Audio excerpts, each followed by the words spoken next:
मेरे प्यारे विद्यार्थियों, आशा करती हूँ कि आप सब घर पर सुरक्षित होंगे, अपने माता पिता का ख्याल रख रहे होंगे तथा सरकारी नियमों का भी पालन कर रहे होंगे। मैं प्राध्यापक गिरीश सिंह, इंदिरा गांधी शासकीय महाविद्यालय, आज आपके समक्ष विषय समाजशास्त्र के संदर्भ में BA सेकेंड ईयर का एक टॉपिक मद्यपान तथा मादक द्रव्य व्यसन को लेकर के उपस्थित हुई हूँ। मेरे प्यारे विद्यार्थियों, आशा करती हूँ कि आप सब घर पर सुरक्षित होंगे, अपने माता पिता का ख्याल रख रहे होंगे तथा सरकारी नियमों का भी पालन कर रहे होंगे। मैं प्राध्यापक गिरीश सिंह, इंदिरा गांधी शासकीय महाविद्यालय, आज आपके समक्ष विषय समाजशास्त्र के संदर्भ में BA सेकेंड ईयर का एक टॉपिक मद्यपान तथा मादक द्रव्य व्यसन को लेकर के उपस्थित हुई हूँ। अब मैं आप सबको इसका परिचय देती हूँ। संसार के अन्य देशों की तरह भारत में भी मद्यपान का सेवन प्राचीन काल से होता चला आया है। औद्योगिक नगरों के श्रमिक, बहुत कम आय वाले निम्न वर्गों के अधिकांश व्यक्ति मादक पदार्थों का सेवन आदि किया करते हैं, जैसे कि हेरोइन, ड्रग्स, गांजा, भांग, तंबाकू इत्यादि। ये नशीली चीज़ें सेवन करने से स्वास्थ्य पर बहुत बुरा असर होता है। अब मैं आप लोगों को इसकी परिभाषा बता रही हूँ। फेयरचाइल्ड के अनुसार शराब पीने की बुरी आदत ही मद्यपान है। इसके लत लग जाने के पश्चात व्यक्ति जो है वह अनेक तरह से समस्याओं का सामना करता है। स्वास्थ्य पर उसका बुरा असर पड़ता है, सामाजिक, आर्थिक, धार्मिक, हर तरह से वो व्यक्ति दिन प्रतिदिन गिरता चला जाता है। शराब के संदर्भ में मैं आप लोगों को इसके कारण कौन कौन से हैं वो बताना चाहूँगी। सुख की इच्छा, नगरीकरण, औद्योगिकरण, बुरी संगति, बुरा आवास, दोषपूर्ण आवास, मनोवैज्ञानिक कारण, फैशन, भ्रष्टाचार, एकाकीपन, अज्ञानता, ये इसके पॉइंट हैं। आपने सब नोट किया। आप जैसे कि कितने पॉइंट्स आपने नोट किया है? सुख की इच्छा, नगरीकरण, औद्योगिकरण, बुरी संगति, दोषपूर्ण आवास, मनोवैज्ञानिक कारण, फैशन, भ्रष्टाचार, एकाकीपन, अज्ञानता। अब मैं आप लोगों को एक एक करके एक पॉइंट को व्याख्या करते जा रही हूँ। समझ में आया आप लोगों को? ठीक है। सुख की इच्छा से तात्पर्य है कि मशीनी जिंदगी के कारण व्यक्ति की व्यस्तता, मानसिक तनाव, पारिवारिक उपेक्षा, जीवन में असफलताओं जैसे अनेक समस्या आती हैं और व्यक्ति अस्थायी रूप से सुख प्राप्त करने के लिए मदिरापान या अन्य नशीली चीज़ों का सेवन करता है, जो कि गलत है। नगरीकरण, नेक्स्ट देखिए आप नगरीकरण में बड़े बड़े क्लबों, नाच घरों, होटलों में मादक पदार्थों के उपयोग को आधुनिकता की कसौटी मानने लगते हैं।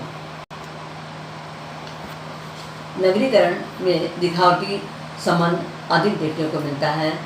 बड़े बड़े क्लबों, नाच घरों, होटलों में परिवारों के युवक मादक पदार्थों का उपयोग को ही आधुनिकता की कसौटी मानने लगते हैं और जिससे कि मादक पदार्थ का सेवन करने से उनके स्वास्थ्य पर बहुत बुरा असर पड़ता है।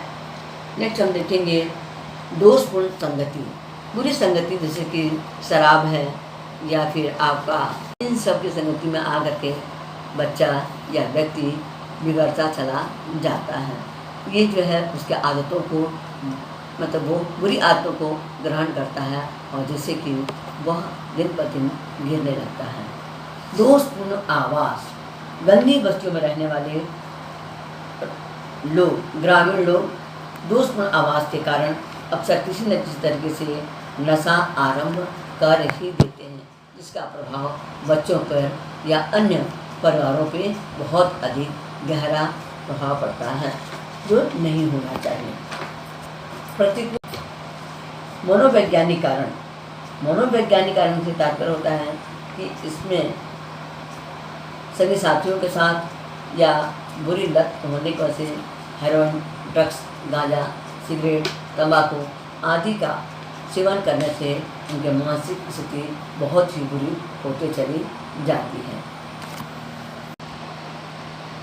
भ्रष्टाचार, मादक पदार्थों का उपयोग को प्रोत्साहन मिलता है, जैसे कि चुनाव, महाविद्यालयों में, विश्वविद्यालयों में चुनाव के समय मद्यपान का सेवन करते हैं ताकि मुझे वोट मिल जाए और उससे भी एक गंदी आदत लग जाती है। ये नहीं होना चाहिए जब बच्चे के व्यक्तित्व पर बुरा असर पड़ता है। अज्ञानता, व्यक्ति को मानसिक शांति प्राप्त करने के लिए व्यक्ति भी सोचता है कि मैं मादक पदार्थों का, शराब का या सिगरेट से मुझे मानसिक शांति मिलती है, तो उसकी भूल है। ये कभी मानसिक शांति नहीं मिलता है। हमेशा आदमी को शांत रहना चाहिए, स्वस्थ वातावरण में रहना चाहिए और इन चीज़ों का उपयोग नहीं करना चाहिए। ठीक है, आप लोग समझ में आया?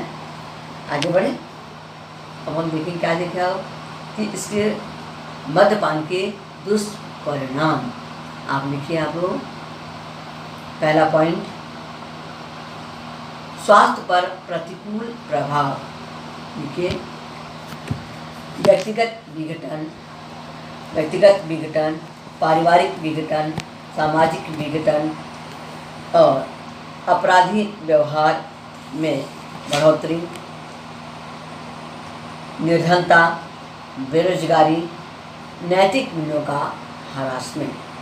मद्यपान व्यक्ति अनेक तनाव को मिटाने के लिए करता है, लेकिन उसका परिणाम बहुत ही बुरा होता है उसके स्वास्थ्य पर, परिवार पर, समाज पे, जो वो समझता नहीं है। इसके दुष्परिणाम को मैं आप लोगों को अलग अलग तरीके से व्याख्या करूँगी। देखिए, पहला हम देखेंगे क्या कि व्यक्तिगत विघटन, मदिरापान करने से उसके स्वास्थ्य पर बहुत बुरा असर पड़ता है।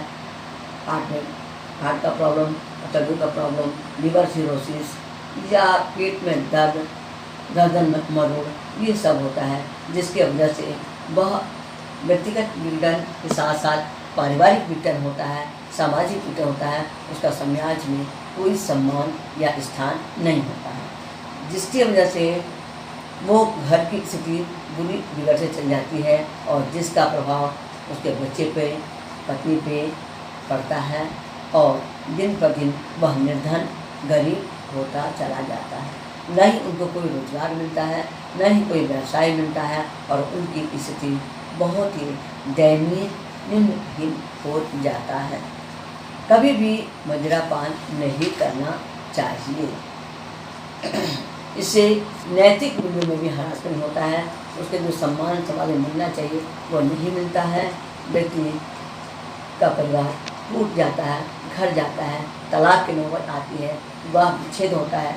ऐसी न जाने कितनी समस्याएं आ जाती है, जिससे कि वह अनेकों प्रकार की समस्याओं से वह घिर जाता है। बाद में वह आत्महत्या की ओर अग्रसर होता है या परिवार जो है भिक्षावृत्ति की ओर अग्रसर होता है और वह उसका परिवार तहस नहस हो जाता है। इसलिए मदिरापान, नशीली चीज़ें का सेवन हमें नहीं करना चाहिए। ऐसा समझ में? ठीक है, ठीक। अब हम देखेंगे इसका समाधान या सुझाव क्या है। इसका सुझाव, सरकार को अधिक प्रयास करना चाहिए कि नशा निषेध नीति को अपनाना चाहिए, लागू करना चाहिए। कानूनी इसके बिगड़े पर रोक लगना चाहिए ताकि ये नशाखोरी हमारे समाज से, परिवार से हट जाए और एक स्वस्थ वातावरण हमें प्राप्त हो, और जिससे हमारे बच्चों का व्यक्तित्व का विकास हो, आगे बढ़ें, पढ़ें लिखें और अपने भविष्य का निर्माण करें। आया समझ आप लोगों को? ठीक।